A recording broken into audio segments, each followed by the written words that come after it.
So today we're going to talk about the 7 red flags you're with an emotionally broken man. Now, really quickly, before I get into the topic today, I want to share with you a Instagram reel I got just moments ago from a friend. And it was a female comedian. I believe she's a very young millennial. I think she's in her 20s or early 30s.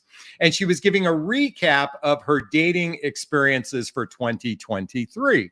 And I think there were like 7 or 8 different experiences she had.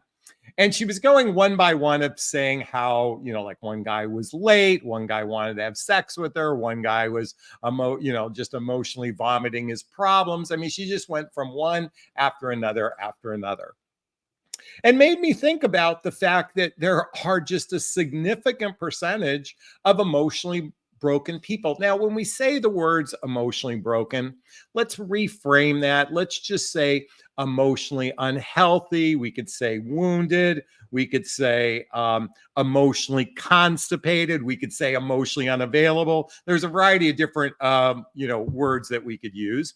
But there certainly seems to be a significant percentage of people who are struggling in the dating marketplace, whether it's men or women. But today we're going to talk about men because my audience is you ladies, okay? Now, I can speak from personal experience because I was an emotionally wounded person after going through a significant divorce, I guess every divorce is significant, but after going through a divorce, and certainly after I'd actually lost my corporate, high-paying corporate job, I found myself actually in a very weak place in my life. And why this is so important to talk about is where we have to look at where does brokenness come from? If we're going to use the term brokenness, what's the root cause that causes someone to be broken? Well, usually for men in particular, it's oftentimes an identity crisis, number one, or a fear of supporting themselves. That's another one. And by the way, a lot of women experience both of these as well. Maybe there's a contentious divorce, like I talked about. Maybe there's a contentious relationship with an ex, whether it's an ex-spouse, an ex-lover, but there's contention. Maybe somebody's got some challenges with their children. All of these experiences can weigh on us emotionally. And when something weighs on us emotionally, it makes it very difficult to lean into a healthy, happy relationship, because I want everyone to recognize that a healthy, happy relationship needs a foundation, And if the ground underneath a person, and I'm talking about women as well as men, if the ground underneath you doesn't feel solid, both in your physical world, but also in your emotional world, it's going to make it very difficult to lean into a healthy, happy, significant relationship. See, first off, here in the United States, the number one emotional health wound is I'm not good enough.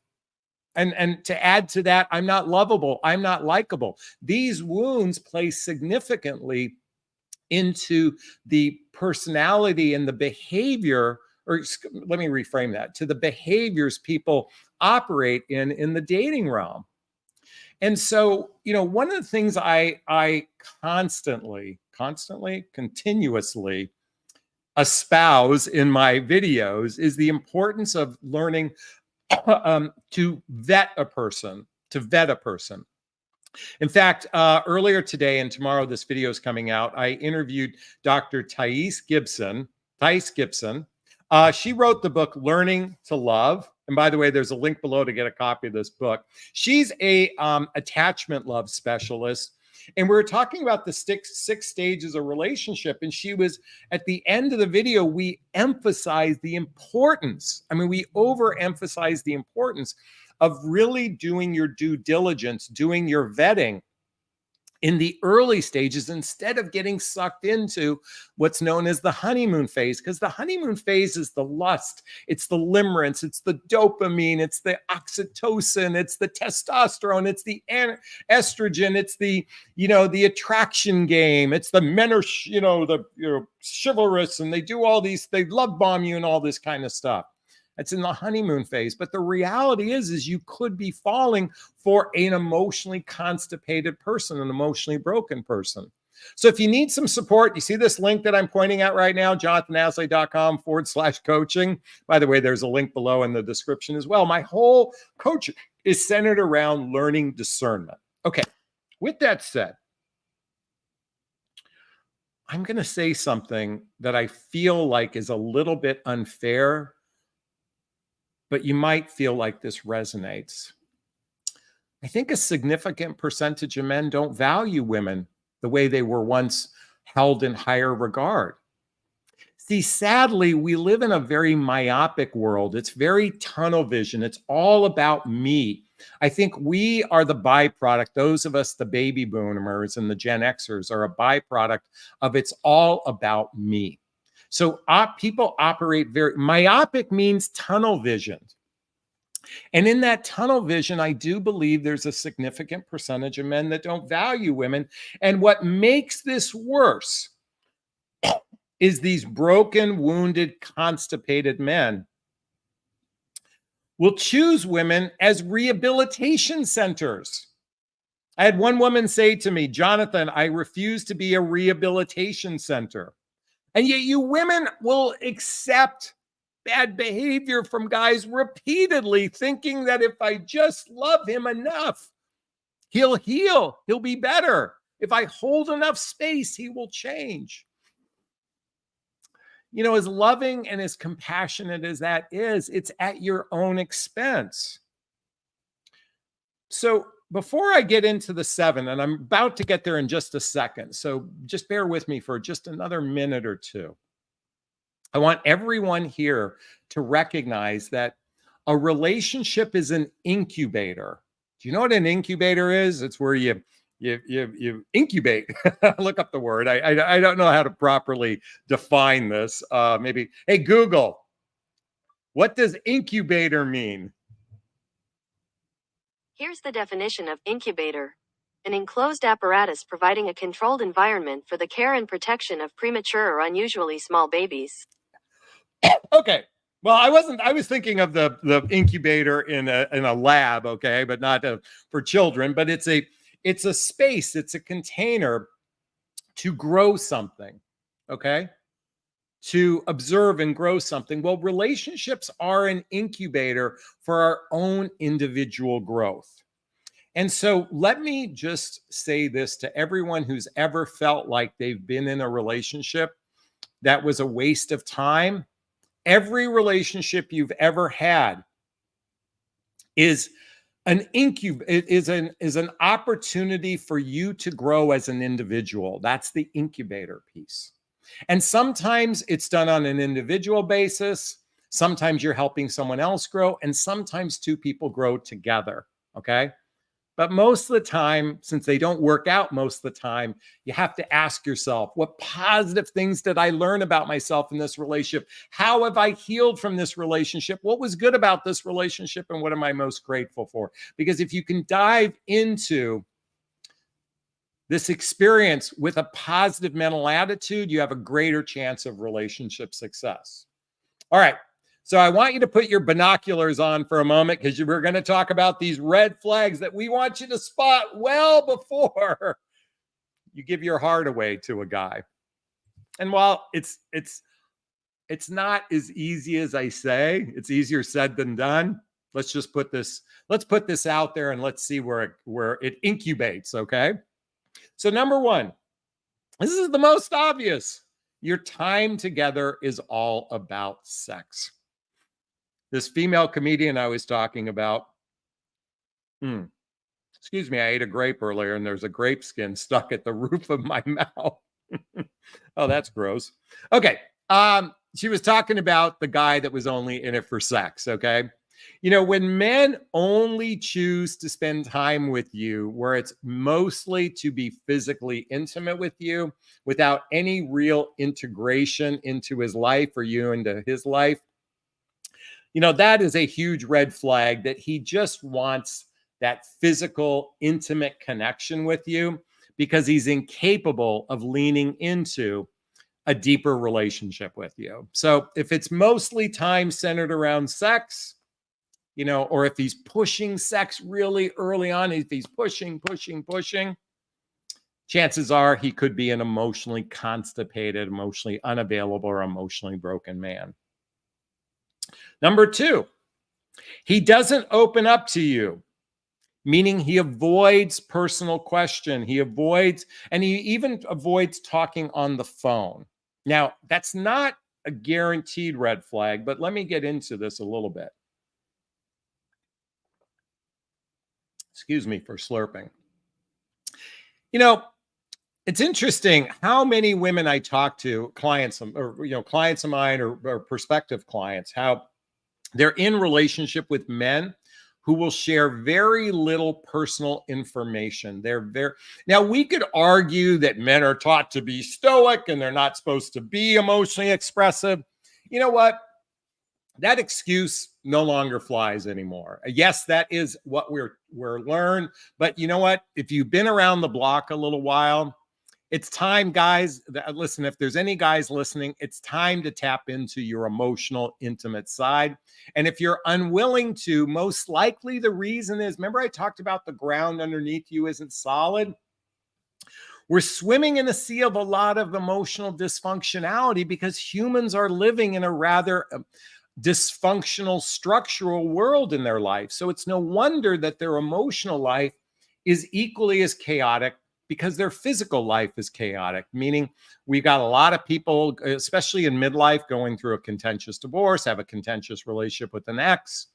Maybe their ex is in a relationship with another person and that person is a problem. I mean, you've got multiple families to deal with. I mean, we're dealing with a lot of emotional stuff that most humans didn't deal with, hundreds, if not thousands of years ago. So it's no wonder we're swimming in a sea of dysfunctionality. But if he doesn't open up and share personal things with you, that's usually a red flag. He's an emotionally broken man.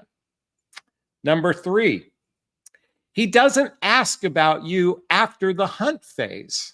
Okay, what's the hunt phase? Jonathan, men are hunters and they love the chase. Yes, we men are hunters and we love the chase. Ladies, do you honestly believe that we're running around with our bow and arrows going, I want a relationship, I want a relationship, I'm hunting for a relationship?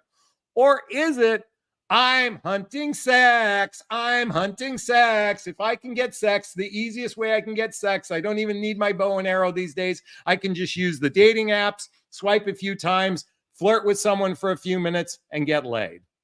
I mean, seriously, you guys, some female dating coach out there, or multiple, have told you how much men love the hunt and chase. So you must just lean back, play hard to get. That's all you need to do, because once he captures you, it's love.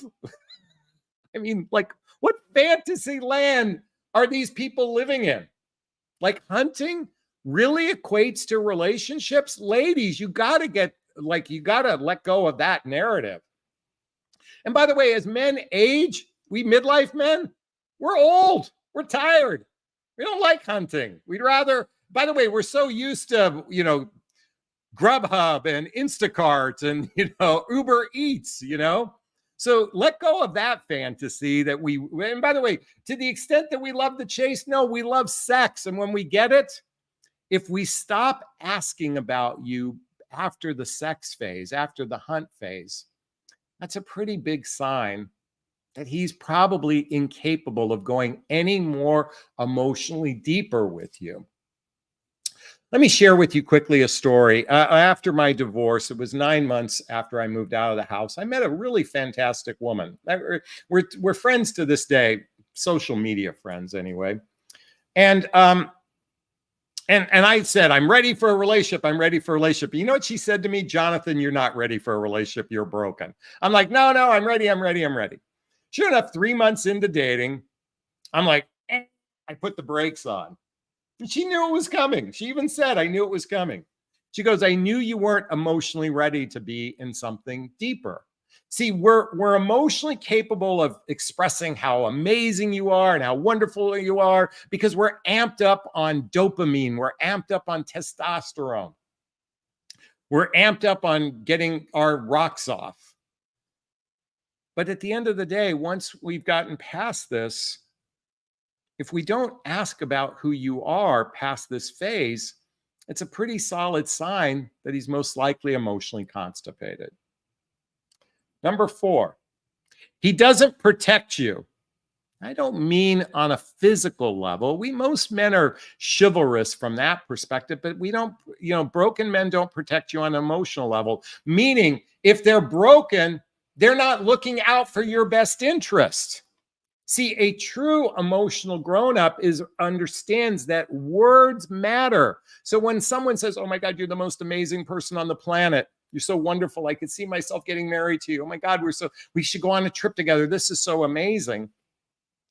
That's not being mindful of your feelings. That's only that person expressing what they want. It's not a fair assessment of how he feels about you. And if he's truly a protector, he's going to be an emotional protector. See, we weren't trained to be emotional protectors. Again, we live in such a myopic, self-centric world that most humans are only focused about themselves. And I think being a true protector is protecting someone's emotions. But Jonathan, men are provider protectors. You guys got to let go of this narrative as if assuming it means emotionally. Cavemen never dealt with emotions. I'm going to suspect cave people, where this whole narrative comes from, provider protector comes from cave people. Cave people didn't deal with emotions. Okay? So don't superimpose that that's what it means, okay? We're talking about imprinting this hundreds, if not millions of years old. It wasn't emotionally speaking. Only an emotionally evolved person is protective of your emotions. Number 5, you've never met his friends. That's a pretty good sign. That if you haven't met his friends, folks, if you haven't met his family and friends, that's a gigantic red flag. And remember, red flag means ask deeper questions. You could call it a deal breaker, but I would venture to say, well, I want to be clear. Red flag means ask more questions. Deal breaker means no. Red flag means ask deeper questions. If you haven't met his family and friends, that's a bad sign. Number 6, he doesn't go out of his way for you. Let's say you're sick and you need some support. Maybe you're moving. He doesn't go out of his way to help you. Maybe you've got a professional issue going on. Maybe you've got something going on with his children and you need just a little bit of support. He doesn't go out of his way. In other words, he's only focused. By the way, here's what happens, a lot of you ladies. Isn't it fascinating how many men, after you've had sex with them, all of a sudden they're busy? I'm busy. It fascinates me how busy somebody becomes after they've been physically. While they're on the hunt phase, they're available. They're texting, they're calling, they're doing everything. See, vetting a person requires going deeper than the surface, and you have to pay attention to someone who certainly a red flag if he's not going out of his way. He's in his myopic world and not vested in your world. And last but not least, number 7, he puts off or avoids conversations about exclusivity or about any conversations about the future. Folks, some of you are in relationship for years and you haven't talked about what's going to happen in the future. That's a no-no. Folks, don't waste years with someone if you're not. The minute, ladies, the penis goes inside the vagina, this is the time to have critically important, or maybe before, but have some critically important conversations about what you both want. But most importantly, what does commitment look like for you and what does a significant relationship look like for you?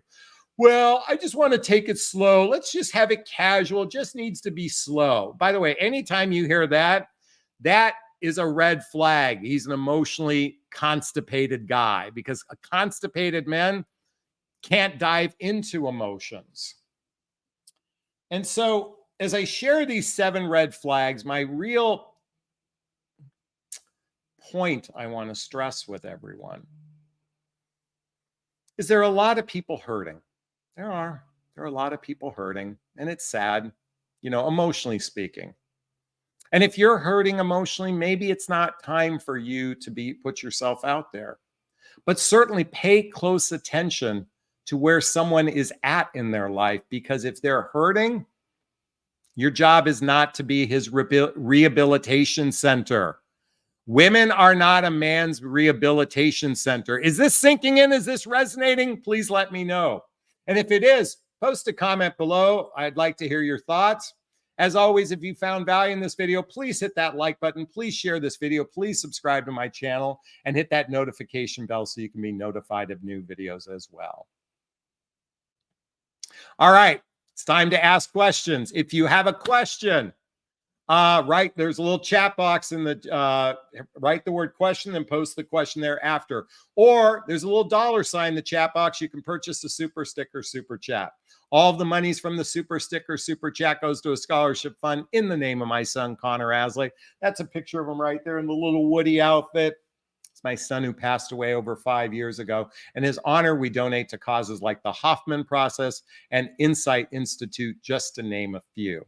And again, there's a little $sign. Our goal is $50 tonight. Let's get $50 to donate. I think we got 40 the other night. Let's get 50 tonight. Oh, and if you'd like to join the hot seat, there's a link right here. Who's brave enough to join the hot seat tonight? We had some fun last night. I'd love to have you join as well. All right, Lisa's in the house. What are 3 good vetting questions to ask someone? Great question. Okay, well, first, this is where my coaching comes in. But I'm a big proponent of asking, what does commitment look like for you? What does a relationship look like for you? And lastly, find out about their past relationships. I mean, those are 3 really critically important questions. And I think, it's interesting. When I interviewed Thais Gibson, who wrote the book, Learning Love. I'm just getting started on this book. I'm really enjoying it. There's a picture of her. She's going to be in my video tomorrow. So there's her. Her YouTube channel is called the Personal Development School. But, oh, fuck, what was I going to say about her? We were just talking about the importance of vetting. So anyway, be on the lookout for that video. It's coming out tomorrow.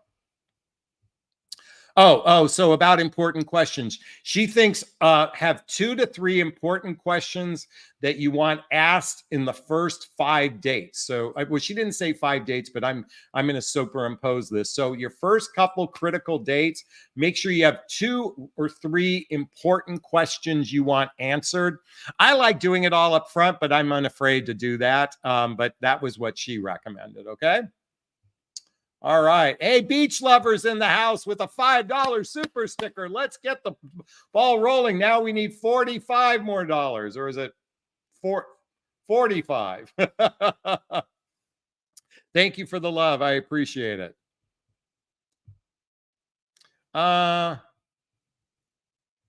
People are talking about dogs. Okay, stop that. I need questions here. Oh. When is it appropriate to meet family and friends? I think if 2 people begin a physically intimate relationship, that's the time to connect. I mean, certainly you can do it before physical intimacy, but certainly by the time 2 people are physically intimate, you should be getting to know more about this person at a deeper level. So whether it's before or shortly thereafter, folks, you can't be afraid to dive in. Folks, do you know our current dating model is just a strung out version of friends with benefits? That's all. Dating is really just a strung out version of friends with benefits. Most of you find yourself in friends with benefits, and sometimes you don't even know that's what it is. And sometimes you're not really friends. Situationships or casual relationships. I would say 80% of all non-married couples in a relationship, excluding those living together, are in casual relationships. There's no real clear direction. Let's stop that. Stop that. Stop that. Okay? All right. What does this say? What is the brand name? What brand name is that shirt? Oh, I think this is a Bugatti or something like I think it's Bugatti or something like that. I can't see it right now. Let's see. I can't. Here, hold on. Since someone asked, can you see it? I think it's Bugatti. I'll check it out later. But that's a weird question, Magic Entertainer. So something like Bugatti or something like that. I got it at the Nordstrom's rack. Okay. Let's see what else. Well, we got a bashful group. Come on, somebody, Magic Entertainer, why don't you have some nerve and join the hot seat tonight? Or Marcy join the hot seat, or Beach Lover join the hot seat. Come on, let's have some fun tonight. We did last night. Otherwise, this is going to be a very short live stream.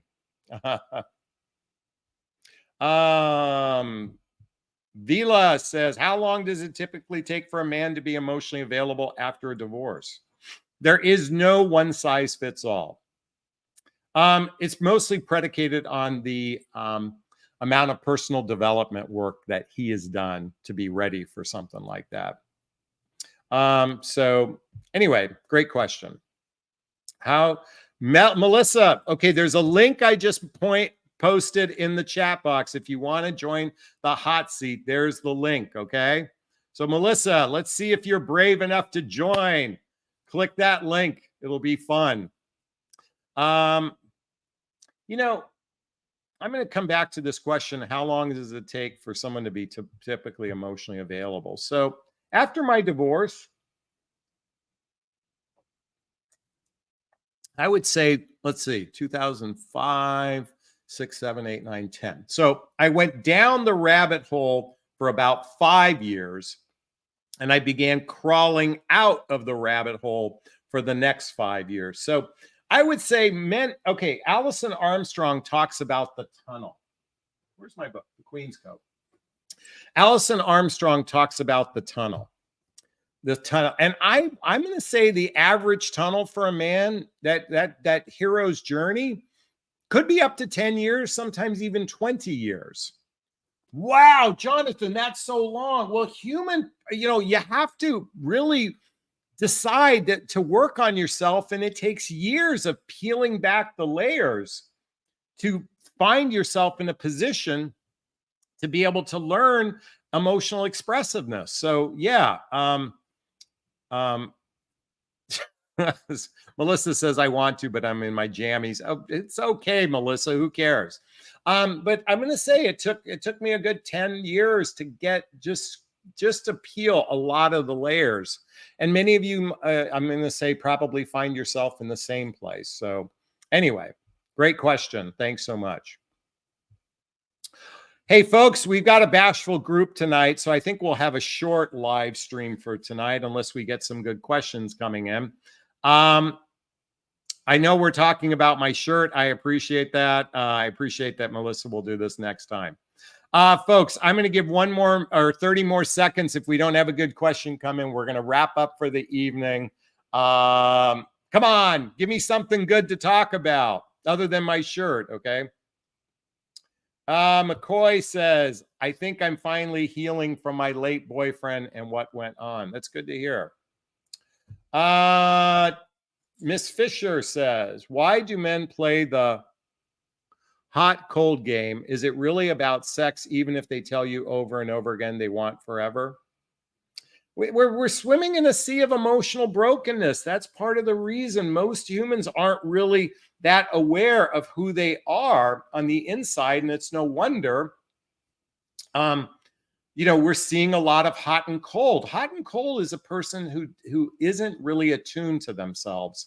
That's my perception anyway. So great question. Thank you so much. Why can't 2 broken people help each other heal? Both people have to want to help.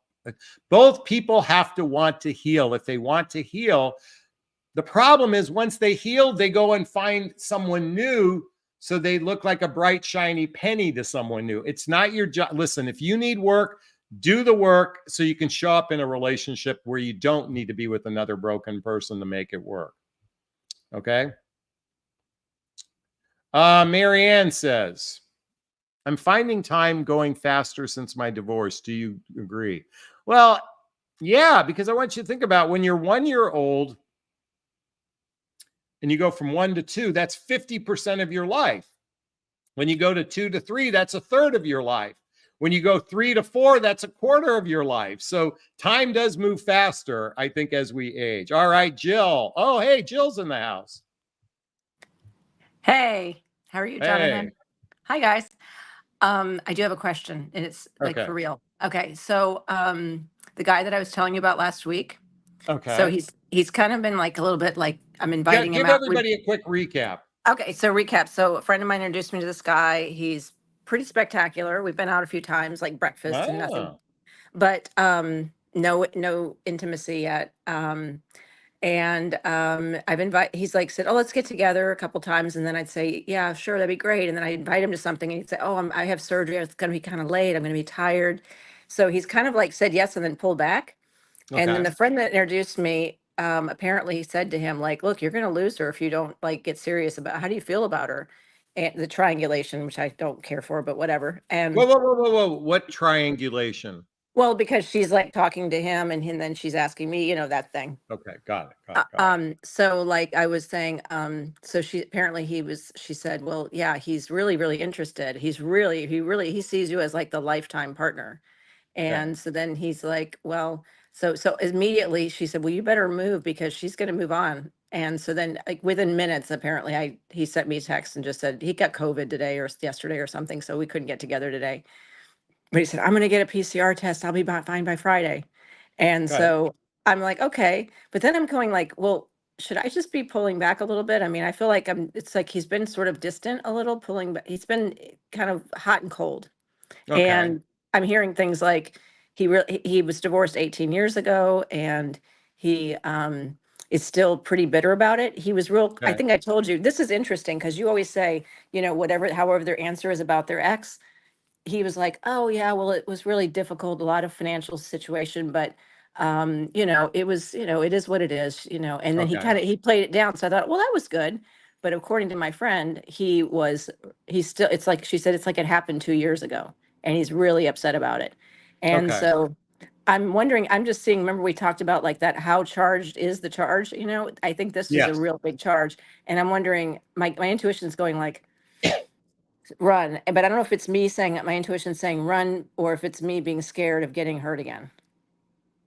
Should I It's pull back? interesting. And by the way, just for everyone listening, the reason why I let Jill, I'm going to use the word ramble, but you didn't ramble, that I allowed you a little more latitude in sharing the story. I'm going to replace the word ramble because many of you women, when you talk to me, you ramble. All I hear is wah, wah, wah, wah, wah, wah. So thank you for being articulate here. Okay. With that said, is it your intuition or fear? That's what I'm wanting to figure Yeah. out is So you know what? yeah. Think about this for a moment and let's just play with this for a second. Does it matter? Ooh. No, And why doesn't it matter? because it would be the same end result. Yeah. Well, if you're in fear, okay, if your intuition says run, you run, okay? Or when we say run, we'll say pass or next, okay? That's Right. the Yeah, intuition next. Right. saying that, okay? Pass or next. But you're going, well, is this fear? Okay. So if it's fear, what is the fear telling you? He's always busy with work. Like he's even going to get more busy because he's trying to build his business up here again and he in surgery. And so Is imagine that if this is the fear or best, if this is the best, is that he's going to do. Like, well, I mean, in terms of like, he's showing up okay, as much as he can, but he cancels. time out. Okay. Is that fear or is that a rationalization? Could be a rationalization. Yeah, because you're just rationalizing what's going on. So let's go back to the fear. If you're afraid, what are you afraid of? I'm afraid that he is going to take me for granted at some point because right now it's like, oh, she'll always be there and then I can just work and not have to worry about things. Is that really the fear? Yeah, it's like the fear of being not important to him. Okay. By the way, I want to give props to Brian for the $20 super sticker. Thank you for the love, Brian. We appreciate it. That means we're only $25 away from our goal tonight. Okay, so thanks for the love. So Jill, if it's fear or intuition, does it matter?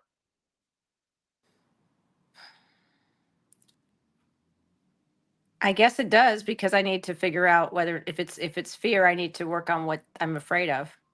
Okay. And So maybe it's nothing. Okay.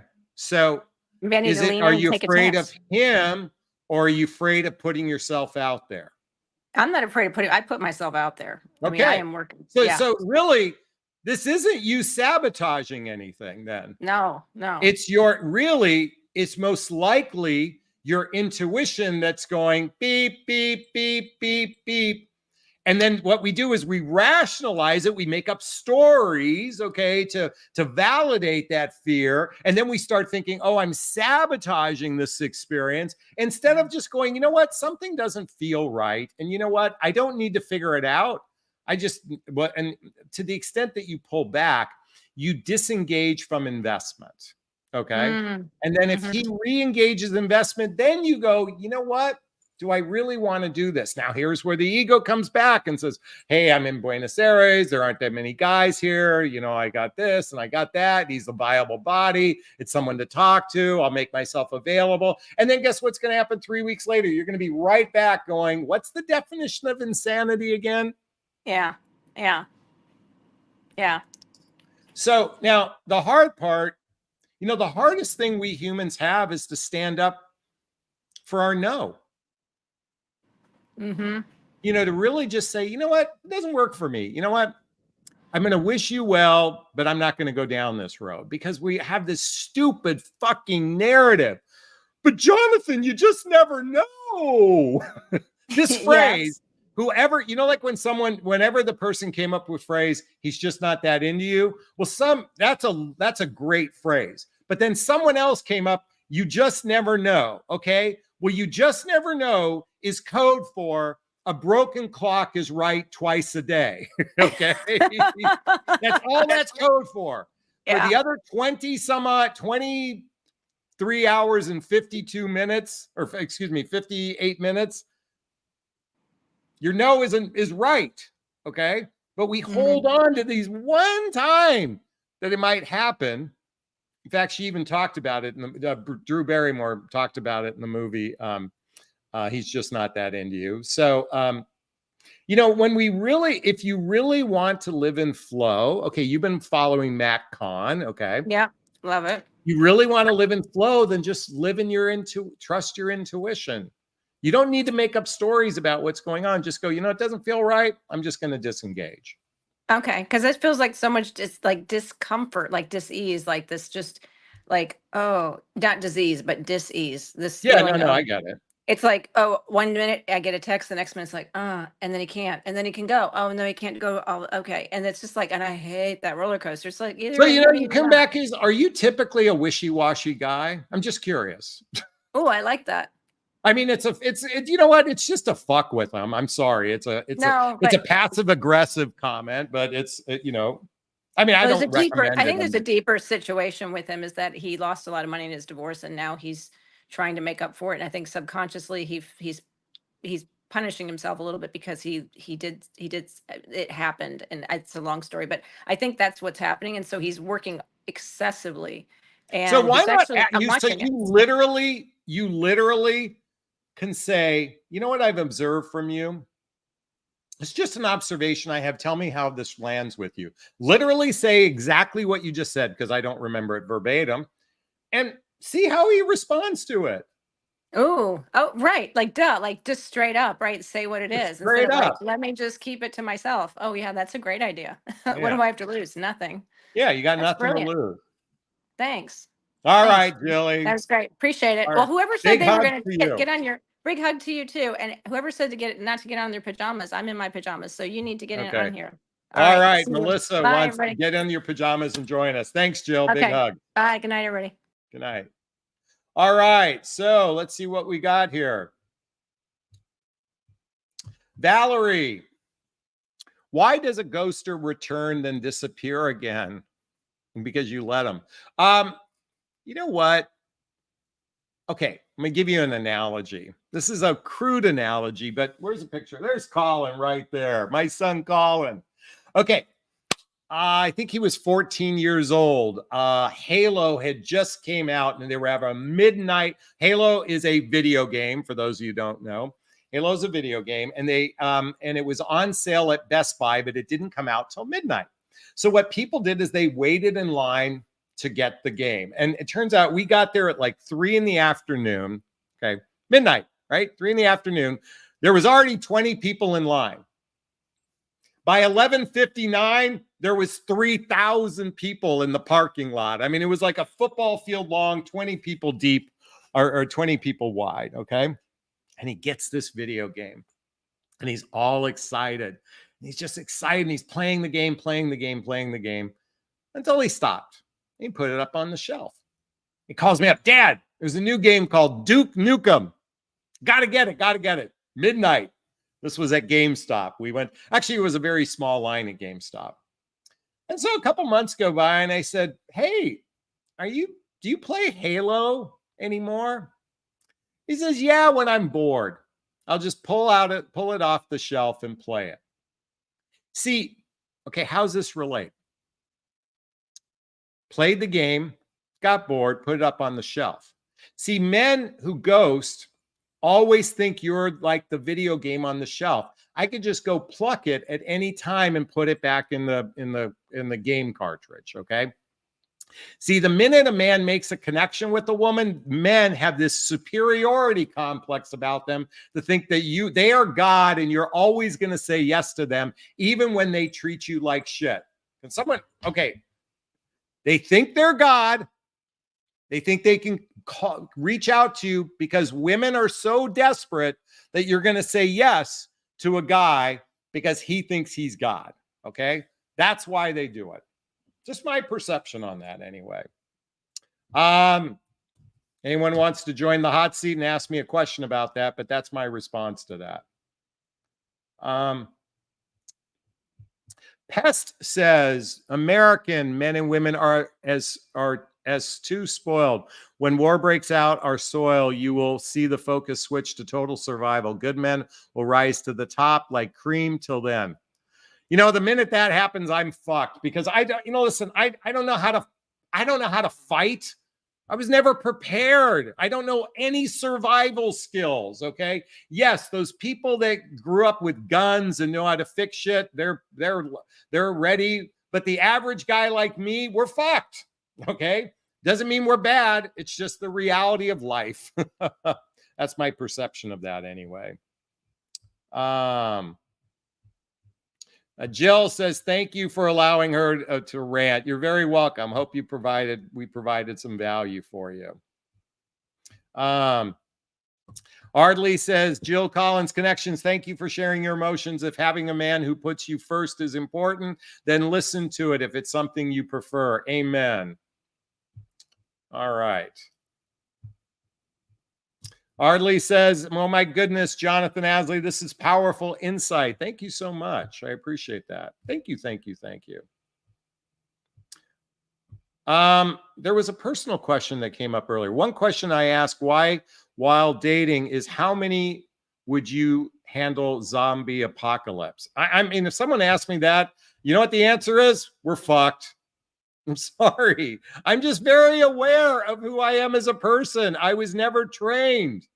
Most guys were never trained. You know, we might have some basic survival skills, but most of us have not been trained.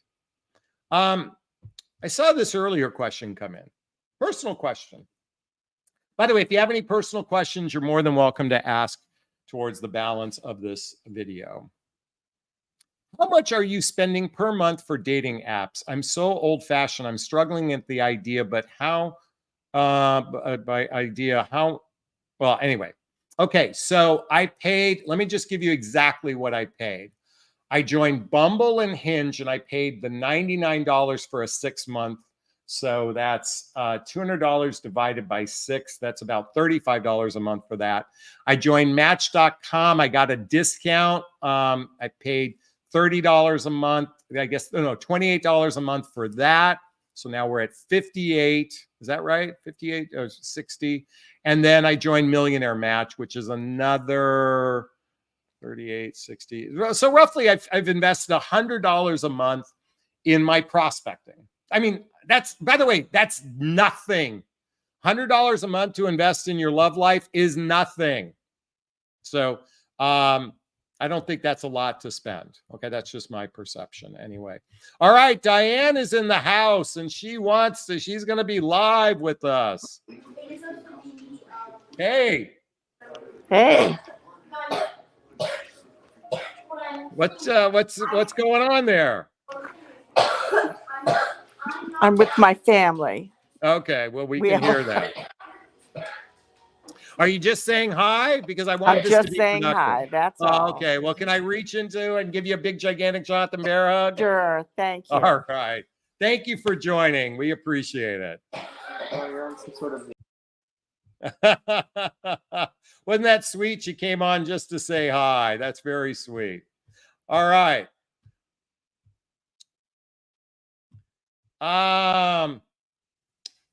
Jonathan, what are your thoughts about layer bonding and how to heal? What's layer bonding? Most influencers talk about it from a standpoint of shame towards women who no longer have hymen prior to marriage. Hey, Google, what is layer bonding? Oh, Here's the definition. Pair bond. Pair bond. Okay, what are your thoughts about pair bond? I just saw, by the way, I'm reading it properly. It says layer bond, pair bonding. What are your thoughts on pair bonding, on how to heal? Most influencers talk about it from a standpoint of shame. Hey, Google, what is the definition of pair bonding? According to Wikipedia, in biology, a pair bond is the strong affinity that develops in some species between a mating pair, often leading to the production and rearing of offspring and potentially a lifelong bond. Pair bonding is a term coined in the 1940s that is frequently used in sociobiology and evolutionary biology circles. Okay, so I'm all for pair bonding. I just don't understand the balance. Most influencers talk about it from a standpoint of shame towards the women who no longer have a hymen. I don't get that, Rose. I mean, I just don't know what influencers are talking about, so I apologize. I'm not, I don't know how to respond to this because I don't know what those influencers are talking about. So, but pair bond, well, to me, okay, so I said I'm for it. Let me be clear what I am for. I am all for conscious relationships, intentional relationships. I'm all for two people, co-creating a significant relationship together that leads to either living together or getting married. I'm a big proponent of that. I'm just a big advocate for that. So to that extent, I'm very all for it. Okay. And as far as red pill people not being a virgin when they get married, listen, folks, red pill is for a bunch of idiotic 20-year-olds. We're in the midlife category. We got all broken hymens here, and we got vaginas that have pushed out a baby most of the time. So I'm just not, just not that interested in what a bunch of Gen Zs are talking about. Okay. I'm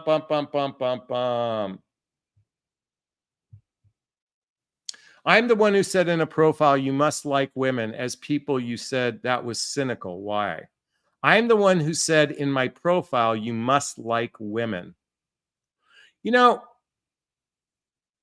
That sounds, I'll be candid with you. And if anyone disagrees with what I'm about to say, post a comment, because you must like women. That's almost, that to me is a cynical statement. Okay.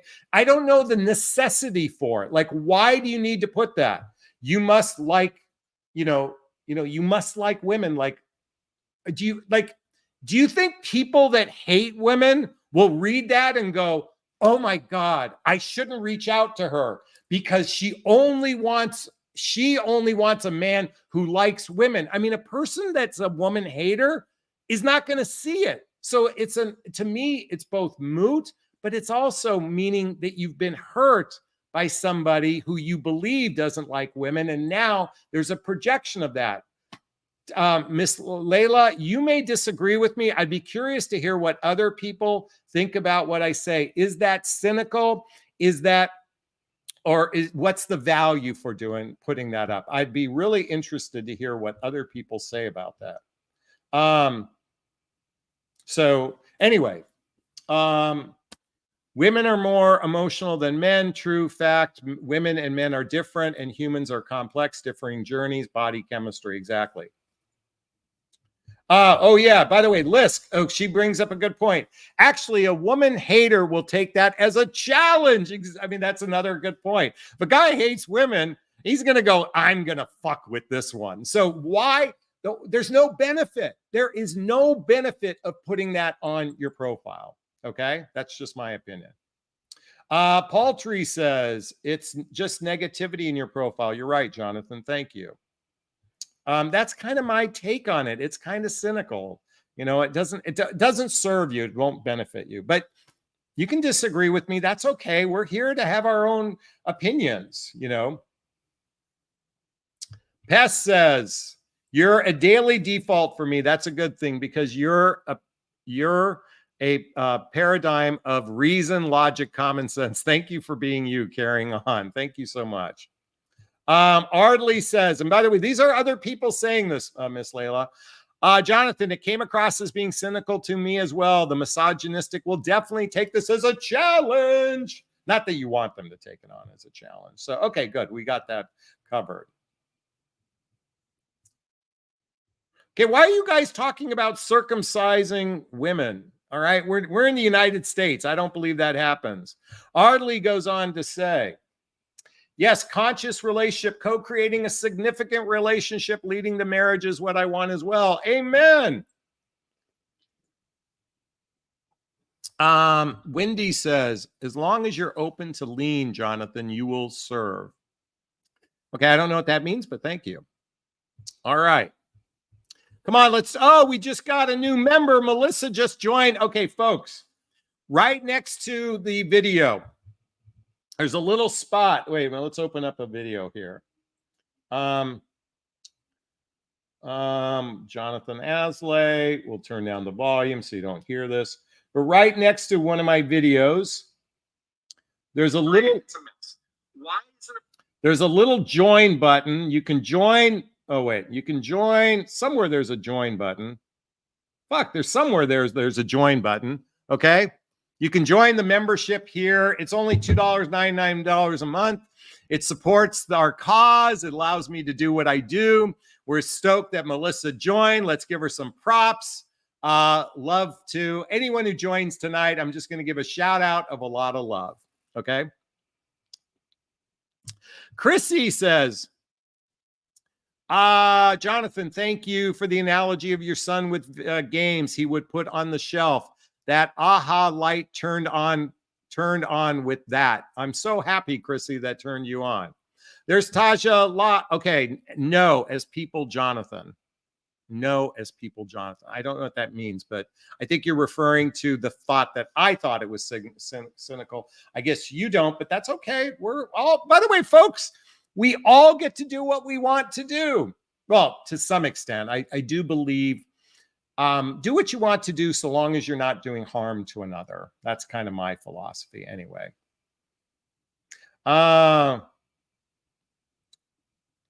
Jess says, I don't see it on my phone. There's a space to join the membership. I just don't know where the fuck it is. It's underneath. It's right next to my name or something like that, but it says join. Okay. Okay. Liz says something, just must like women as people as opposed to women as objects. I'm still not a fan of that, but that's certainly a little bit, that's a little bit more direct. There's no doubt about it. That's a little bit more direct. River Chick. Question, confront a ghosted you've been dating on and off for 4 years. Okay, folks, that's not a question or a ghoster. Confront a ghoster who you've been dating on and off for 4 years. Folks, why do people look at, I am guilty of an on again, off again relationship. Can I tell you what the definition of insanity is? Doing the same thing over and over again, expecting a different result. How crazy are we humans? I'm guilty of it. Oh, Liz wants to say it's right next to the subscribe button on my videos to join. Ardley says join is between the name and the subscribe button. Folks, we'd love it if you join. We'd love to have some more love. I'll give you some props tonight. Okay. McCoy says, I've always say, don't put anything out there that might seem to challenge for people who like causing issues. You will get what you know, it's interesting. I was reading when I prepared my, hey, do you guys want to hear my Bumble profile? Okay, let's have some fun here. Because I wrote something and I asked one of my girlfriends, she goes, oh, that's kind of passive aggressive. When I say girlfriends, a female friend of mine, but I will read you my profile from Bumble. Do you guys want to hear it? Okay. About me. Okay, here's my about me page. Okay. For the past 5 years, after losing my son, I've been on a deep exploration to find out who I really am beyond fear and ego. A journey of self-love, seeking a marriage-minded woman who wants to explore the depths of love. And I go on to say, swipe right if personal development and spiritual practices are important to you, including plant-based journeys to explore deeper consciousness and expand to the divine. And I go on to say, a non-negotiable. You must have connection with source or spirit and a desire to heal from childhood wounds and adult traumas, basically to grow emotionally as a person and as a couple. And pro and con of dating Jonathan. Okay, here's a pro and con. Pro, high emotional IQ and good relationship skills. Con, I like to process everything. That's my Bumble profile. What does my Hinge profile say? I'll just read that because it's kind of the same, but slightly different. You're going to like this. I'm looking for someone who's ready for a fully committed relationship where we can spend 3 or 4 days and nights a week together, doing shared activities, hobbies, mutual interests, spending time with family and friends, traveling together, teamwork, building skills both in our personal and professional life, intimacy, both physical and emotional intimacy, where we can either move in together or get married. I would like someone who wants those same things. Is it you? Let me know. So that's the recording in the Hinge profile. It says, what I won't shut up about. I'm fascinated with human behavior and personal development, especially in the area of self-love and self-worth. I go on to say, if you have a curious mind, we're a fit. As a sapiosexual, I'm attracted to an inquisitive woman who's interested in expanding mutual consciousness. Personal development and spirituality are my jam. My love language, words, physical touch, and quality time. As a Leo, I love words of adoration. What can I say? I like my mane stroked with words and touch. Quality time as well with an empty nester or no children. That's my profiles. Anyways, did you find that interesting? I'm curious to hear.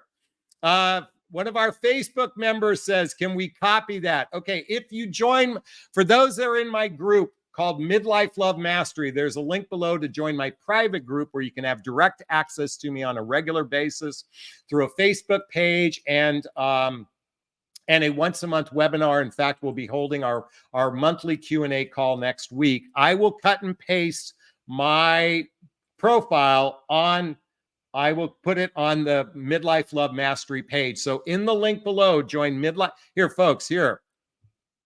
If you want to join Midlife Love Mastery, join my VIP group. Go to jonathanasley.com/midlife love to join my private group, jonathanasley.com/midlife love to join my private group, and you can have direct access to it there.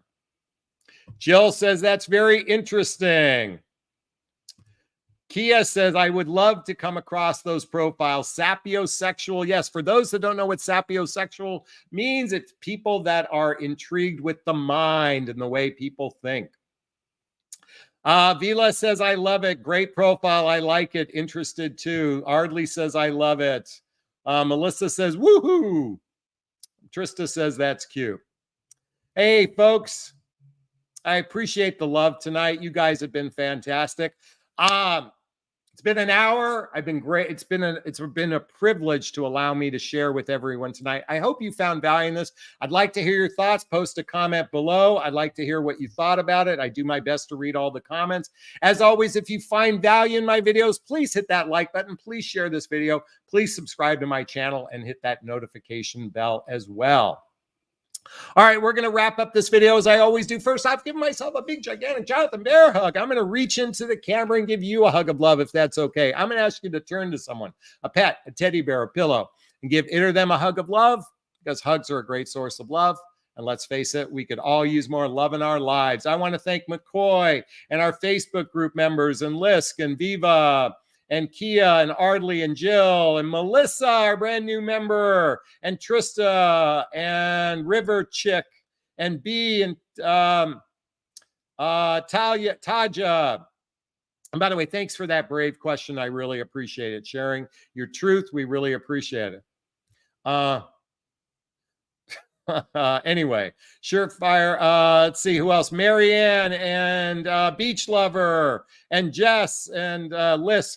Everyone, big hugs. Thanks a bunch. Wishing you a fab evening. Take care. All right. You be well.